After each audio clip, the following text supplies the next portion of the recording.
So, two other games in the early window in the Premier League. Bournemouth led, but not Villa, that's your boys. You got Villa in your mind, MD. Exactly. Nottingham Forest came back and got a point in that one. But I want to end our chat by talking about what on earth is going on with Chelsea. They conceded 4 at home to Wolves. They were 4-1 down until Thiago Silva got a consolation to make it 4-2. Matheus Cunha with a hat-trick for Wolves, who just quietly going from strength to strength under the coach Gary O'Neill following Lopetegui's departure in the summer. They came close against Man United as well. They're scoring goals, but Chelsea are conceding loads. How worried should Chelsea fans be, LME? They've conceded more goals than they have scored in the Premier League this season so far. And I think that gives you one part of the issue. And let me give you another statistic here. In February of 2023, so this time last year, Chelsea were 10th in the Premier League with 31 points after 23 matches. This time, a year later, Chelsea are 11th in the Premier League with 31 points after 23 matches. And what does that tell you? A flat line. Despite all this money, despite all this investment, we remain, and despite multiple changes in management, we remain the same old Chelsea from last year. And that is an alarming thing for the Blues because of all the money. We're talking about more than $1 billion by Todd Bowley's consortium to be spent in this squad. And I think that to me has been my evergreen, ever-going theme about Chelsea Football Club, that there's a lot of talent there. No doubt. Cole Palmer being one of the shining prospects of this season. Of course, we've got, Conor Gallagher has shown some good things in the past as well. And there's clearly a lot of individual brilliance when you look across the pitch. But to me, when I look at Chelsea week in and week out, and by the way, I saw them live against Villa in the FA Cup. Like, it was the best performance I've seen them all season. But then you see this kind of performance. And because you have all these individual talents, that's all they are. I don't see a collective with Chelsea, and that's a problem. That's a major problem, because when you don't see a collective and you don't see a team that's united, when it comes to week in and week out, then you don't know where they're going to end up. All we know is this, that after all that money being spent last year, right, and this year, exactly the same calendar date, they remain with the same points after 23 matches. That's a worry. I think it's a good point about individually compared with collectively, because Caicedo's had a shocker with one of the goals, and he lost possession. He didn't really track back. And individually, yeah, they've got talent, but are they any further forward from 12 months ago? Because listen to this for a back five. Petrovic in goal, Gusto, Disasi, Thiago Silva, who's a year older, and Ben Chilwell, who's back from injury, but is probably a better left wing back than he is a left back. How are you keeping clean sheets with that?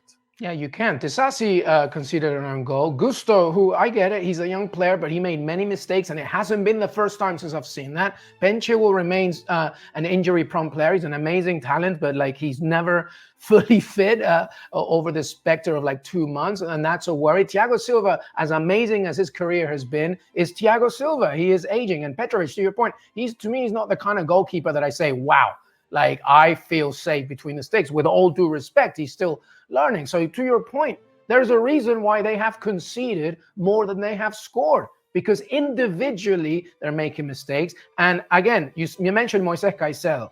You put him with a Roberto De Zerbi Brighton, it works. Why? Because there's a collective philosophy there. Whether you lose or win, you know what his role is. I don't think at this point Caicedo knows exactly what he needs to do next to Enzo Fernandez. And that's a worry, especially when you have somebody like Mauricio Pochettino, a very experienced Spanish-speaking manager who should be able to help him. It's a massive worry for Chelsea right now.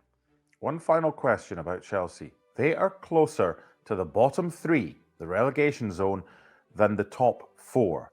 So for Pochettino going forward, is it too big a job for anybody? Never mind Pochettino. And if you're going for someone like Osimhen, a decent striker who'll get you goals, why would he come to a team that's not going to be playing European football probably next season, never mind Champions League football? Fantastic question. Because why would you? Why would you come to this? Because of the paycheck? I'd like to think that Victor Osimhen is not just about that. He loves the Premier League, but he also wants trophies, right? So he's just another example of it. Now, about the beginning of that question about Pochettino. I have been a fan of Mauricio Pochettino for a very long time. I do believe that there is time needed and patience to understand his philosophy. In fact, just like I said, the game against Villa in the FA Cup, I thought it was the best I've seen them play. But is this the right squad? And if you take out Pochettino, who is going to replicate this? What, Mourinho for a third time over? Tuchel? I just think that there's bigger issues here. And there's not a clear identity from a sporting director perspective. I feel like definitely as soon as Todd Bowley arrived, it was more about getting the hot little property player that could fit within the marketing perspective. Enzo Fernandez, Rui Costa, the sporting director, made a lot of money. It's just a lot of individual talent that don't work together collectively. So whatever you put in as a manager, that's your biggest hurdle, and that's a problem. So yeah, Victor Osimhen, why would you want to come to this? You want to play Champions League, don't you?